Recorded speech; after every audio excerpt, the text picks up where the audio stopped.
Hey everyone, Ron Callis here with One Firefly.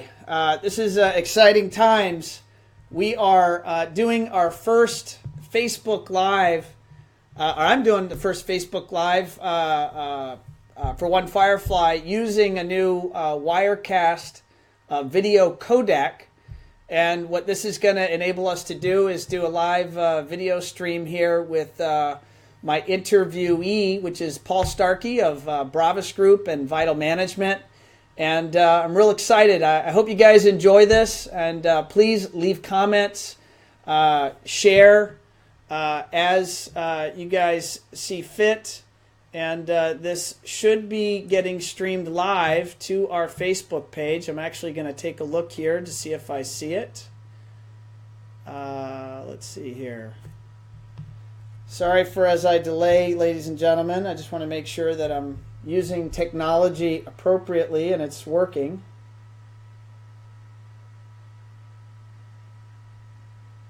Sometimes there's a little bit of a delay.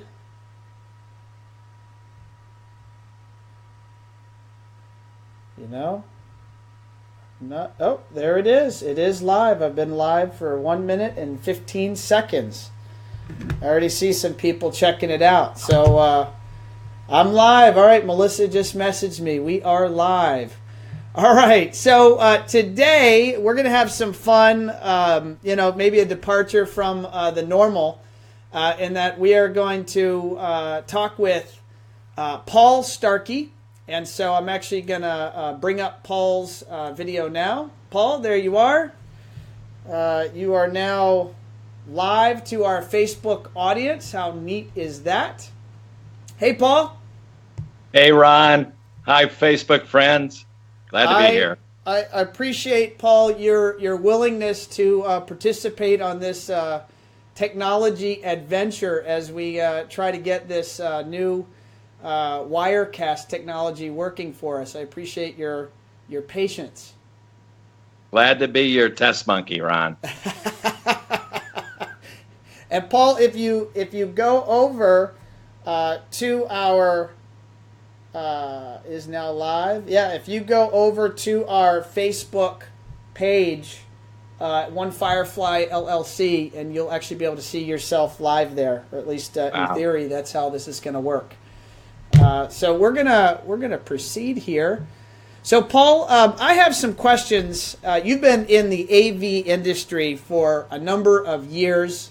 Actually, how long have you been in the AV industry? 24 years, Ron. 24 years. Okay. I wanna go through and ask you some questions about just a number of topics here. And these topics range from kind of wild and crazy to kind of rather disciplined. But I think a lot of them will be pretty close to your heart and your passions. So if you don't mind, I'm gonna read. I did a little bit of preparation here just to make sure that I got some good ones for you. To my knowledge, Paul, you started off in this AV industry on the manufacturing side. And your roles have evolved over the years. You know, in your current position, how has your perspective changed in terms of understanding the challenges that integrators go through every day? A great question, Ron. I think the thing that struck me first was the diversity in how the integrator side of the business, how they count and do their accounting. It's a little bit like amateur golf swings. Everybody's taken or developed their own method without really any instruction. It's evolved. And, one shocking revelation that I observed very early on, going back, 3.5 years now, was that most of the companies operate at about 30% of their real potential. So that was the real eye-opener, going from the manufacturing side to the dealer side. I gotcha. Now look at that. See, Paul, if you're watching it live on Facebook, I could bounce back and forth between your face and then the two of us here together. Isn't this cool? Wow. Like a kid in a candy store. Now, one of the challenges that I know I hear about frequently and you hear about frequently, we've chatted offline about this, is really the shortage or the challenge for integrators to grow and scale their businesses. And that is due to, the lack of salespeople, or maybe the difficulty in bringing people in and training them up into a sales routine and making successful salespeople. Do you see that as a problem for this industry and for integrators? And what are your thoughts around that? Well, finding great salespeople in any business is a challenge, but I think it's even somewhat bigger for custom integrators. Most of the successful salespeople are homegrown, and many of them are owners or principals in the business. There's a huge need for sales development training, not on product as much as on sales process, on adopting more of a servant leadership approach to selling, consultative selling, if you will. So there really needs to be a fresh training ground for new salespeople. In fact, I've often thought that maybe this is my next venture, Ron, rainmaking and CI, if you will. Sure. Now, within the Bravas group, and maybe just for a moment we step back and kind of talk about what is vital management and what is the Bravas group, just for all of our Facebook followers, so they would understand when I speak about those businesses what they are.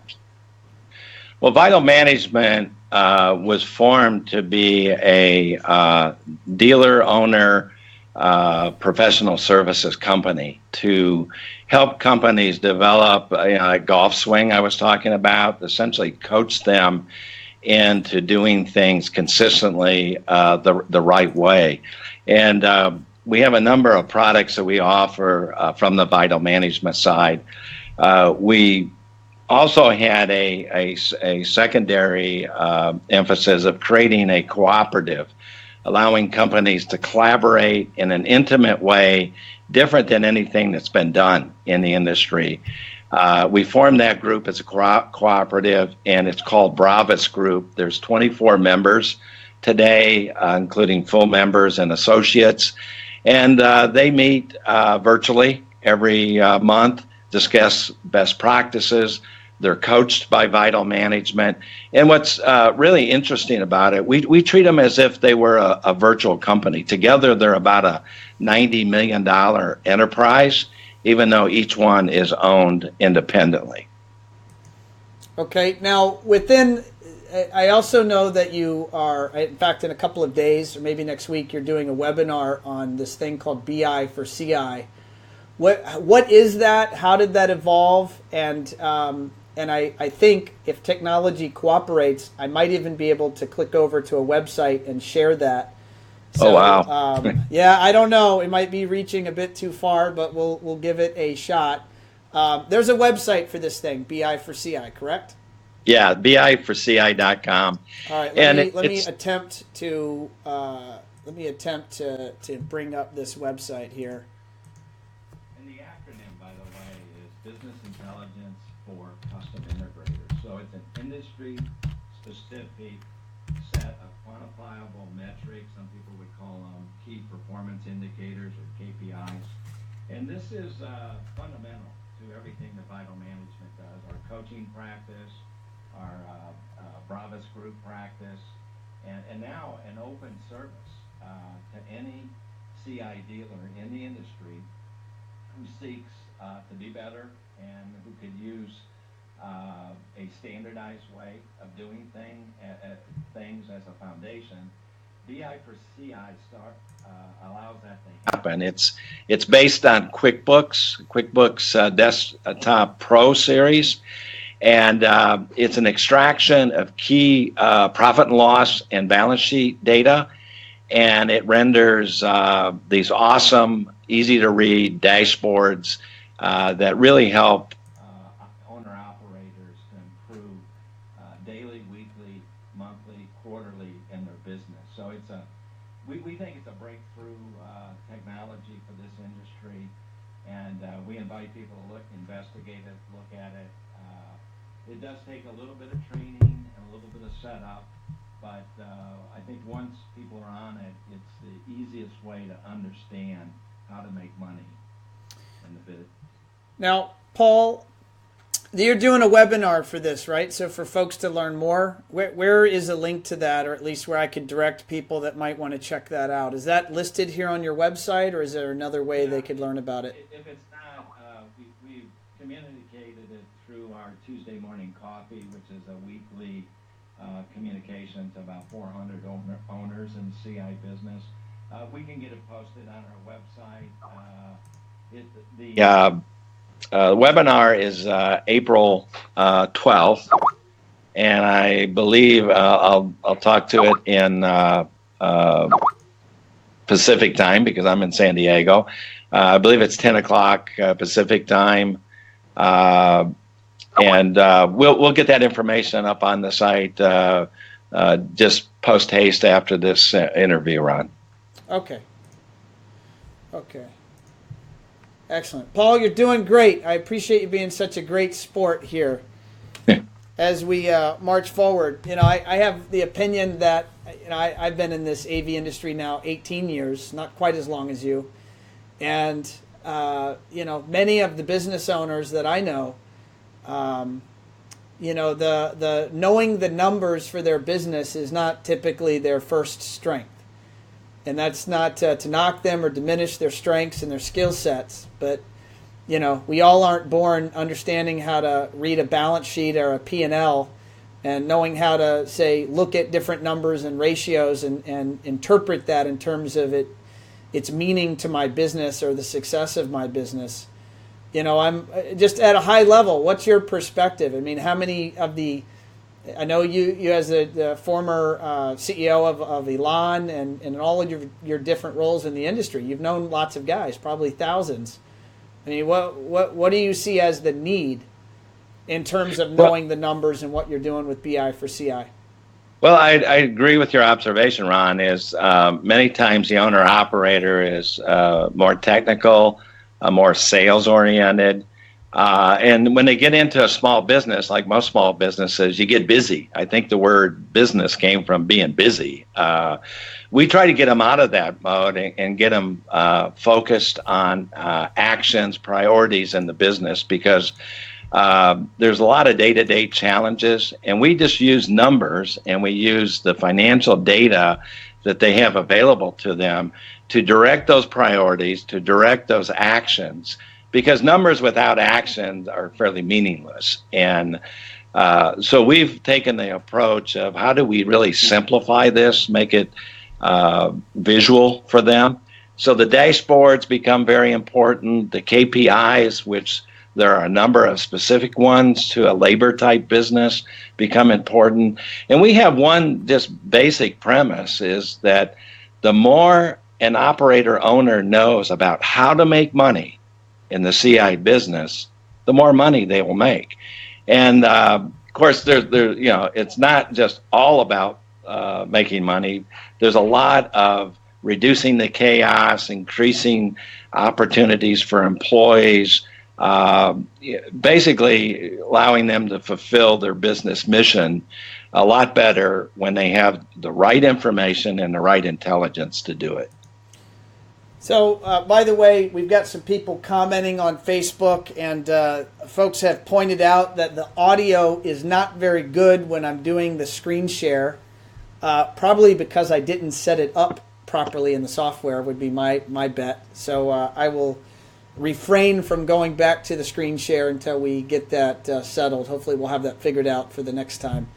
But Paul, in terms of knowing the numbers and the importance for the integrators, are there particular characteristics that you would identify for, what you might call most successful business owners or integrators in this AV channel? Are there, if you had this, if you're able to pinpoint, this successful group of companies, they have these commonalities or common characteristics? It's interesting. I think there's one big one, Ron, and it's to be a fast follower of good advice. Okay. And that sounds really simple. There's a lot of advice out there. All of it is not good. To be a fast follower of bad advice just gives you another at bat, you hope. So, I think it's when you get good advice and solid wisdom, take action on it. We see so many of these conferences and buying groups sharing of great ideas, right? And yet very little action gets done.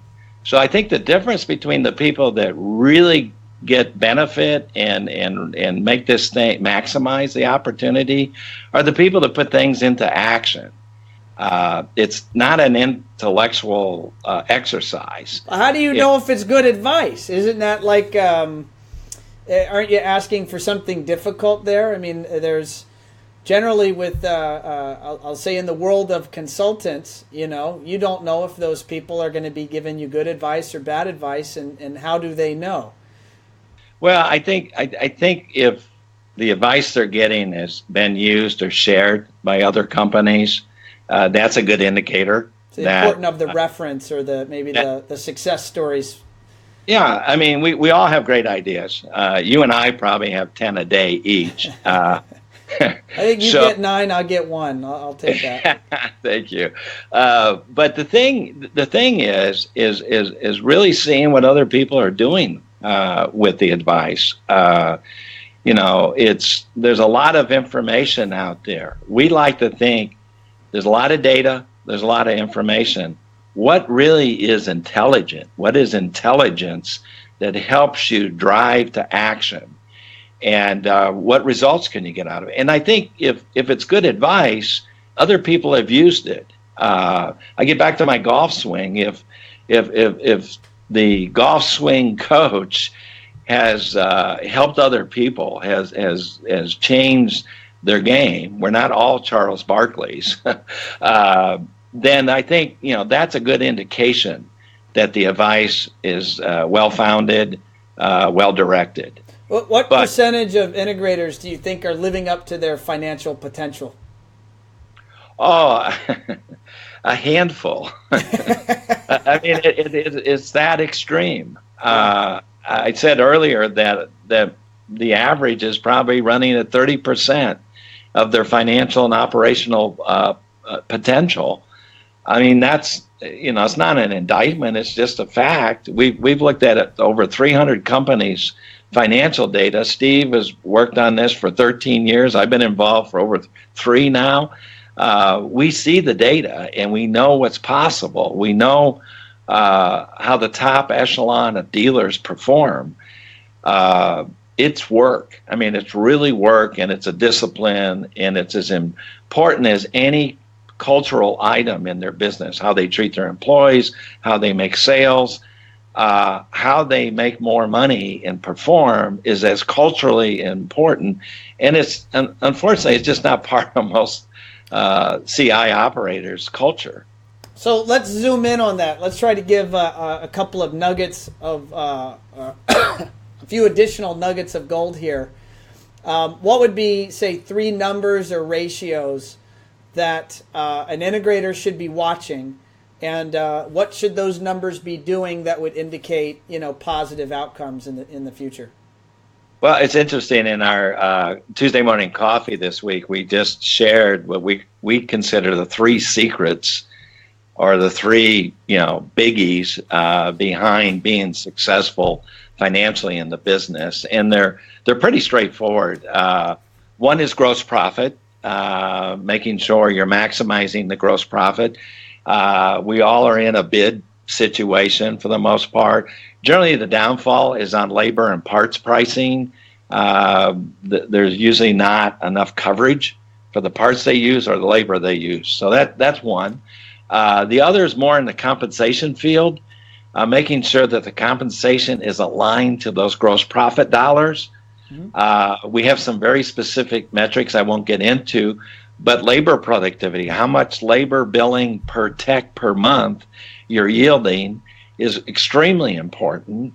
And we find that many companies perform at the $6,000 to $8,000 a month per tech.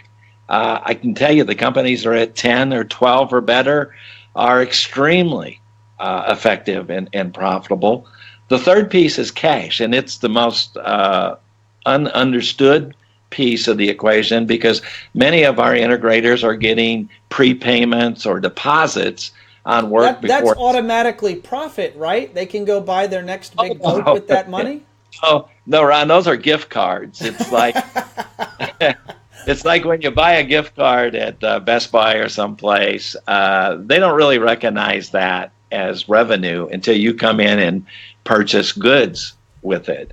To them, it's a liability until you use that gift card. And we work with a net cash number. It's net of client deposits. It's net of the inventory assigned to projects. And it gives them a real indication of what their real cash balance is, where most of the integrators look at their checkbook and say, that's my cash. Many times, 80% to 100% of that cash is not theirs. So those are the three things: gross profit, compensation, including the labor productivity, and then cash. If you manage those three things in your business, you can double and triple the performance that most companies are getting today. I'm assuming those are three of the indicators that are populated in a BI for CI dashboard? We actually use 6 metrics in those 3 areas to give really good indication of how you're doing and what can be possible, because we can benchmark against proven companies.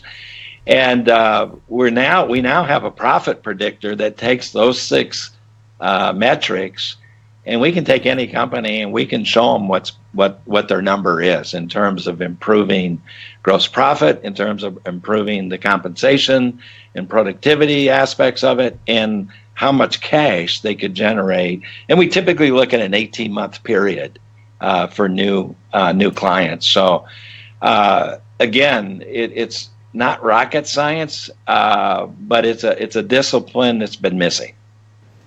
So I'm gonna flip things. So we talked about businesses that are most successful and some of their characteristics and the types of numbers and ratios you would look at and you'd monitor.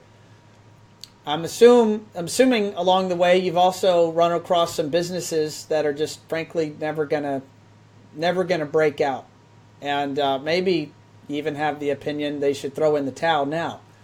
Without naming any names, what are some characteristics of some owners that just aren't getting it? What are some of those characteristics they're exhibiting that you would maybe point out, and maybe some folks listening or watching might see that in themselves and want to correct that? I think the number one indicator of someone who is not really cut out for this business is if you cannot deliver what you promise and you never finish jobs, you should seek employment elsewhere. That has to be number one. You've got to be able to deliver what you promise, and you got to finish jobs. That usually separates.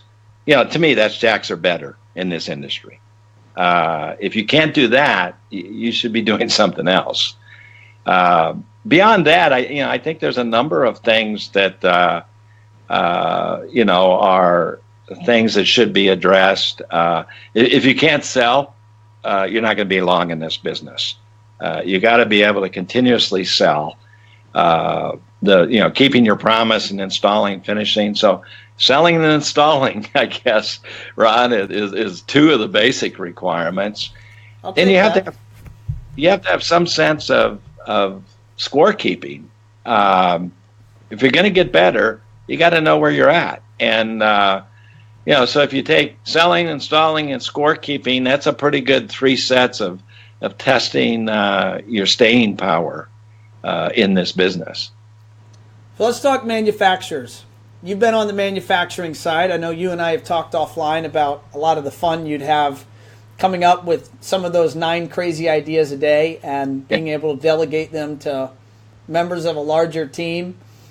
And so what, from your vantage today, your vantage point, What do you see as some of the manufacturers that are really getting it done and you think are going to have continued staying power in this space? Well, very interesting because we're in an industry. I mentioned I've been at it for almost 25 years. There's one thing you can count on in this industry, which is constant change. It's a technology business, so it constantly is seeing new things, new ideas, new innovations, and that I think that makes our business possible for a long time in the future. When you ask about excellence with companies out there, Lutron comes to mind. I think that's a company that's dominating their space and continues to do a great job. Sony of recent has really seemed to be on a roll in the integration business with the appropriate products and support programs. We see niche companies like Leon. Snap AV continues to be a major force in the business. And I could go on and name a lot of companies. I think the tough space is with the control companies. We'd all point to the top 4 or 5 control companies, and they could get better. They could, I think, be better at supporting and helping dealers on the business side. I think manufacturers need to take a leadership role. And on the business side, it's not just about selling product. I think we've moved out of the, stack 'em high selling paradigms that existed before. It is just a just-in-time business. And, I think manufacturers and dealers need to be sensitized to that. So I would like to see more leadership from all the manufacturing side on the business side, helping companies get better at what they do. It's a win-win. Companies are more profitable and more sustainable. It's great for the supply chain as well. What are some of the cool new technologies that you think are just around the corner for making a big impact in our space? Well, I tell you, CES was interesting this year. I had a chance to walk this gigantic, 3 million square foot floor. I didn't get all of it. And, there's a lot of intelligent, self-driven car technology coming. There's drones. There was a whole hall of drones and those kind of things. And those don't really touch maybe our business as directly. But, there are things like voice operated control systems. I think Alexa and Google and others are really breaking through in that area. That's interesting attachment to what we do. Intelligent cameras that actually can move and function, based on pretty elaborate algorithms. Really neat stuff that's in the market. The wallpaper TVs were a big hit at CES. Isn't the power cord still an issue? Don't you still have to? You can make it, super slim. Still needs a power cord. Still needs a power cord. That whole white. Issue. It was white. Yeah, I guess you could camouflage it, maybe. I think just the brightness and the what that could bring. I mean, we may be seeing walls, electronic glass walls in homes and high-end homes that kind of are part TV, part art decorating. I think there's some very cool things that could be happening, in that space. So, every year we see a wave of new ideas, new products, and I think the future's strong for consumer electronics and particularly for installed consumer electronics. So the modern consumer, the person, the customer that is buying from our customer, right? So the end user that's buying and consuming technology, there's an adage or a school of thought that says that they're consuming technology and adapting to it quicker than ever. And given that, do you think that trend will continue? And do you think that's something that should concern integrators and their ability to keep up?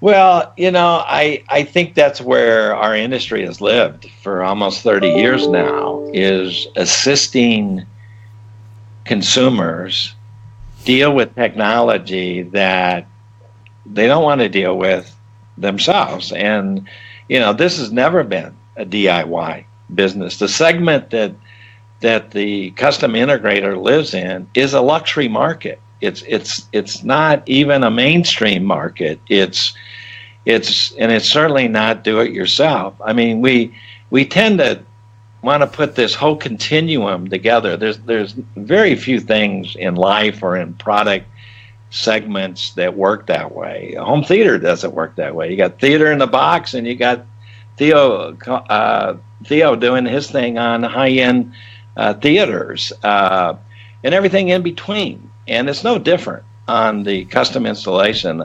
I think the more that people get exposed to technology that they can eat, if you will, or use in bite size, the whole app explosion, the whole being exposed to different automation facet, I don't think it defeats or distracts from the one app control, the integrated home, the high end project. I mean, most of the people that are targeted on this particular Facebook message are people who make a living on large projects. And sometimes people think a $5,000 project is large, but we work with custom integrators that are doing $100,000, $200,000, $500,000, $1 million projects. So, I think my word of caution is we should attempt to understand the differences in these segments and not try to blend them all together.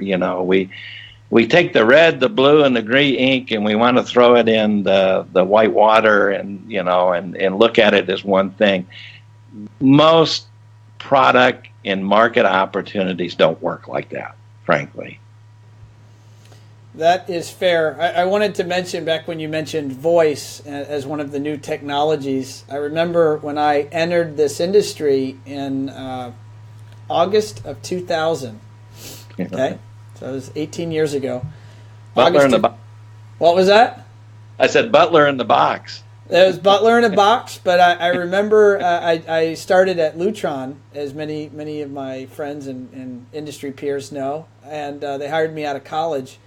And one of my first, I think within the first 30 days on the team at Lutron, they sent me down to Florida, because I moved up to Pennsylvania, and they sent me down to Florida to work with Warren Lanza at the time.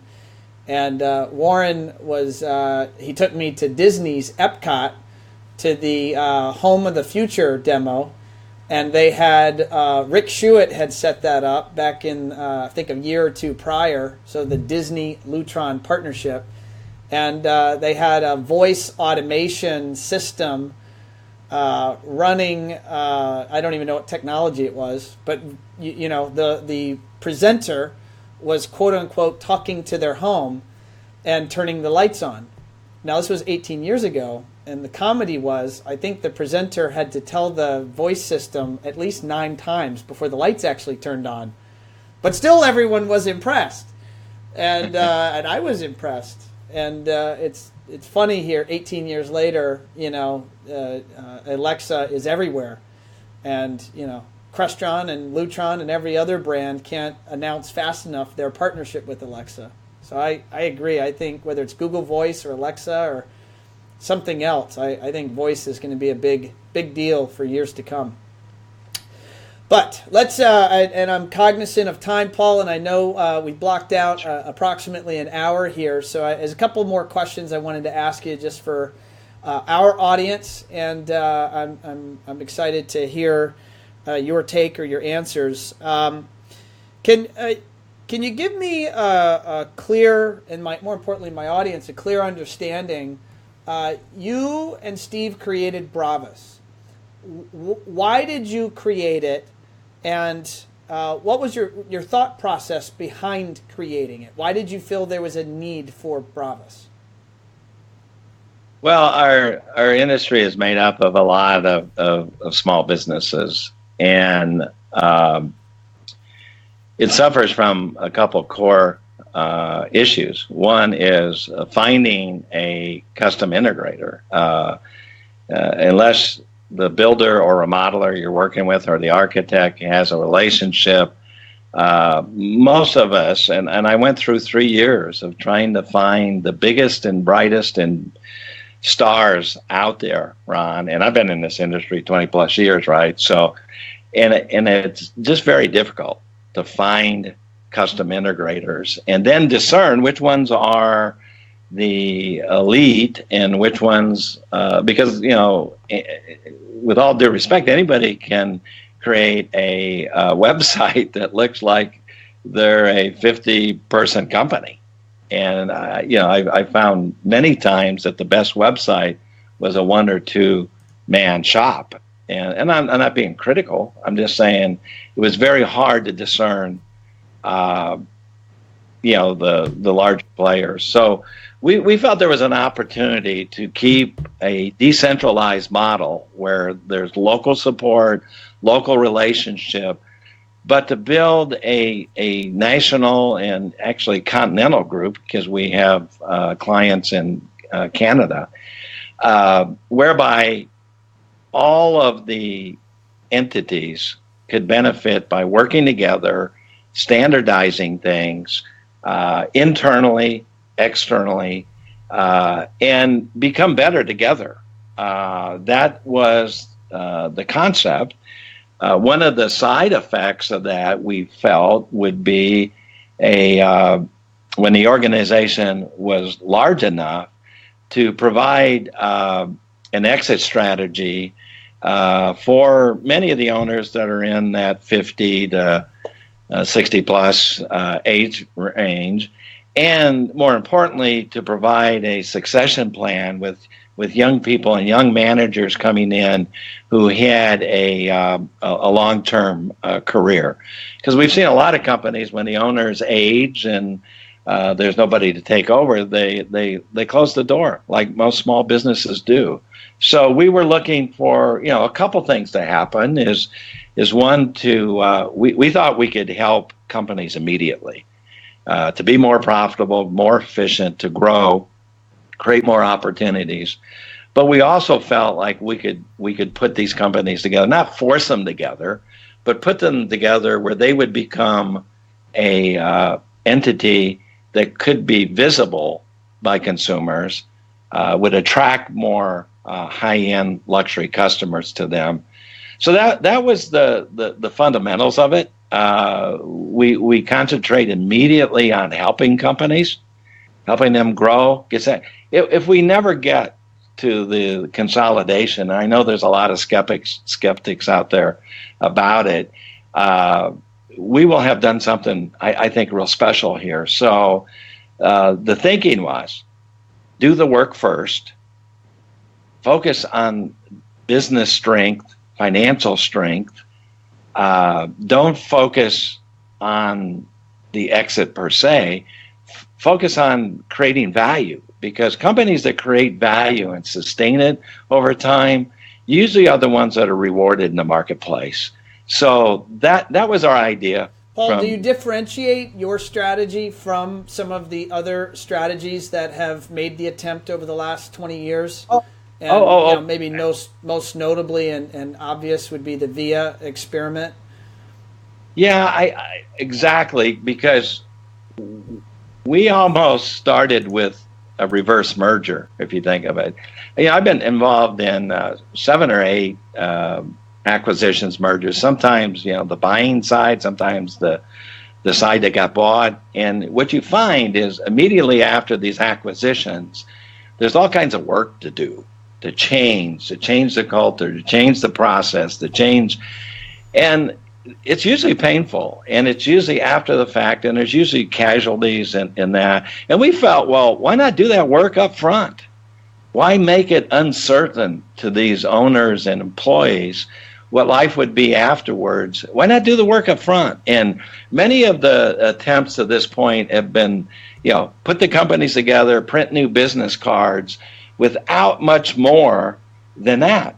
And I'm not singling out any given one. I'm just saying, get a business system in place first. That's how successful nationwide organizations are built, franchises are built. They're all built around a business system.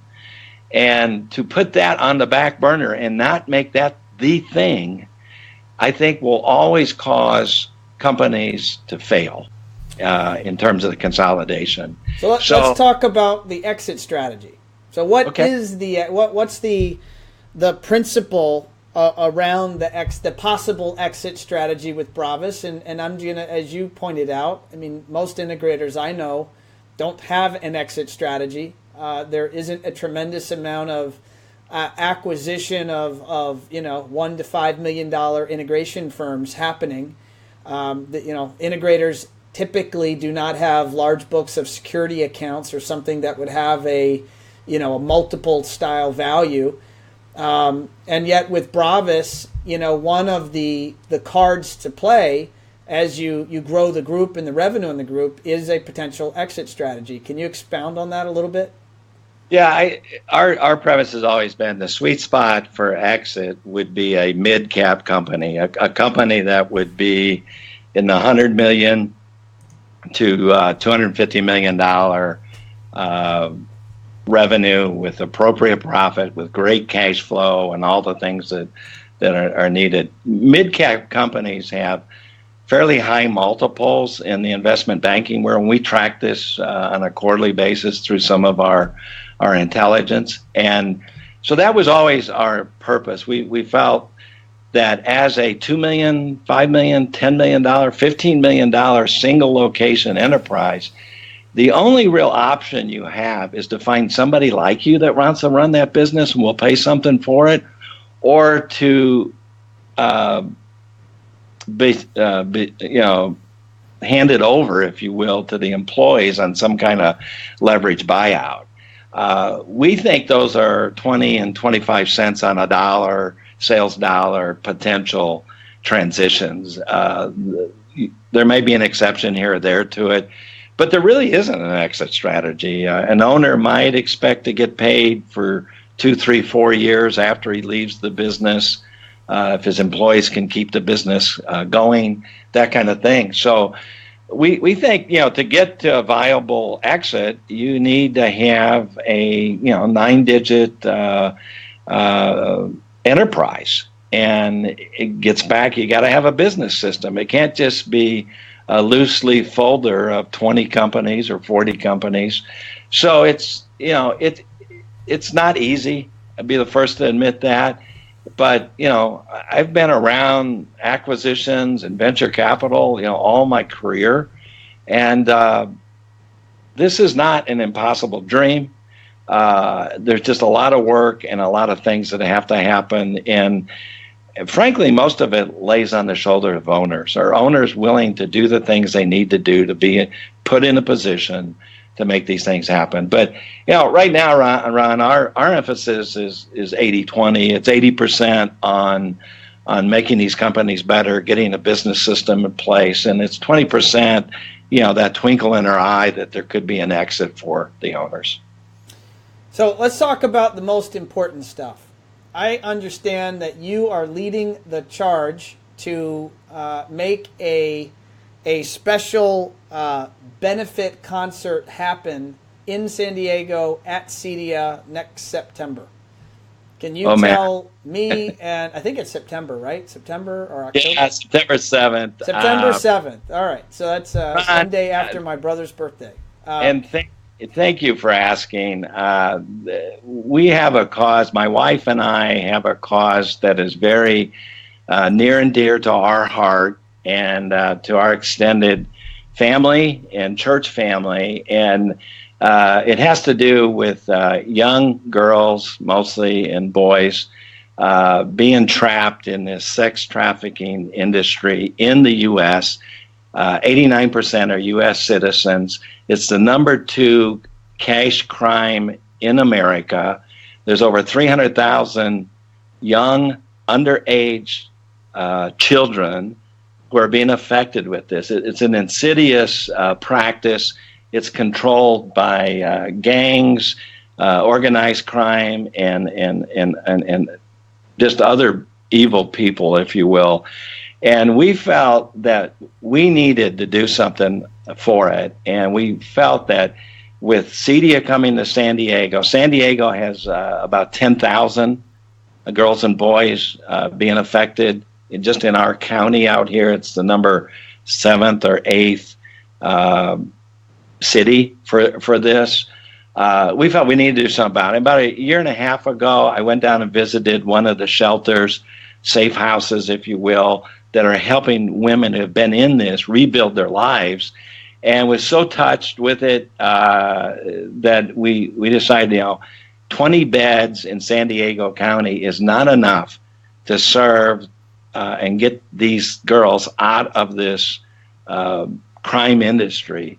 So we're doing a concert, benefit concert, Thursday night, the opening show night at CEDIA. It's at Humphreys at the Bay, which is an incredible small concert venue under the moonlight, starlight here in San Diego. 1,400 seats.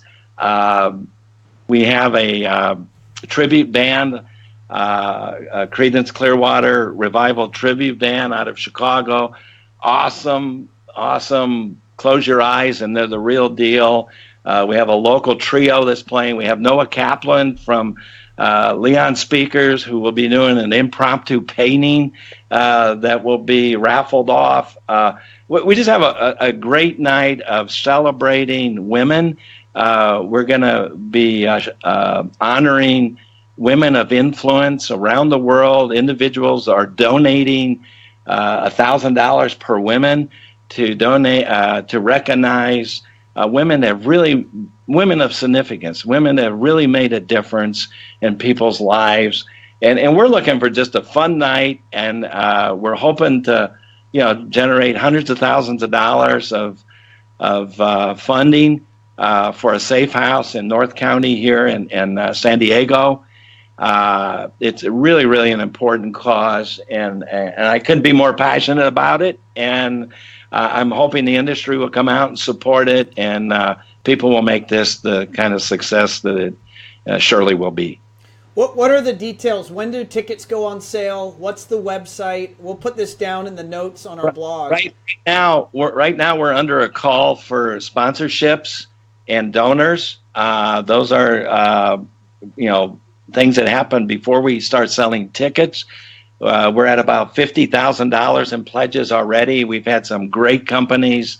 Snap AV is taking a headline position.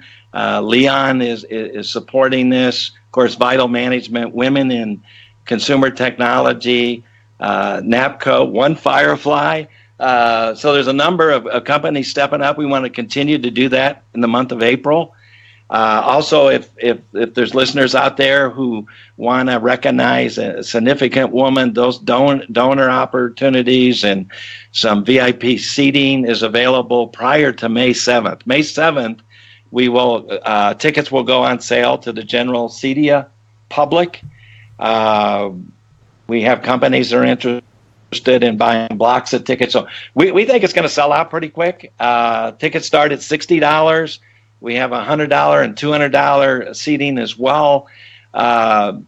This is a great event. We hope people will get behind it. And again, I couldn't be more pleased to be involved. I've got a great team of people working on this. Kat Toomey and Carol Campbell and Mary Ellen Oswald, my dear wife. So we're making strides, and can't wait to see the industry come together for a great cause. Yeah, I could see us coming together again, Paul, and doing just a Facebook Live just around this event to try to really uncover all the details. I think there's a lot there, and we at One Firefly, we commend you for leading the charge. I think it's a noble cause, and these people need someone out there defending them, and why not you? So I think that's pretty awesome, and we are happy to participate and be involved. So I'm going to end our interview here. We're going to wrap up, and we'll have been on approximately an hour, minus the snafus of trying to figure out if we were live or not. I am actually watching it here on Facebook down on my phone, and I see that we are live, I think. So, and we do have some people watching, and please share, and thanks for all of the comments. I promise next time I'll try to do a better job of reading the comments as we go. I've got multiple monitors and all this technology, and as anyone that knows me, I am a technophobe and easily befuddled with technology. So I just bear with me. We got this far, so thank you. Paul, serious question. Let me get to it. This is the most important question for last. So hope you got your thinking cap on. All right. Do you think life exists on other planets? Yes. Come on. Thank you, Ron. Give me some more. That's it. There's a part of me that it's not about me. It's about others, and it's about the God above. So I believe that that's very much possible. I think sometimes we give ourselves a little too much of the self-centered credit. So my answer is yes. I'll accept that. Paul, I appreciate you being such a fantastic sport on my very first industry Q&A session. And I hope you'll come back and let me do this again. And I'll promise I'll try to be a little more polished next time. And but you were fantastic. So, Ron, thank you, and I'm honored to be your first. Fair enough. Well, everyone out there on Facebook, thanks for hanging out with us today. And I'm gonna.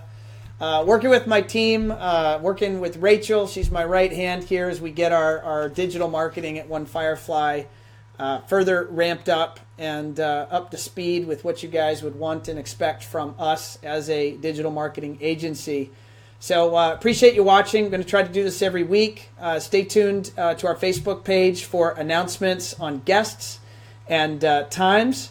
And I think if I click this green button, I'm going to be signing off. So take care, everybody. Make it a great day. Have a great week. And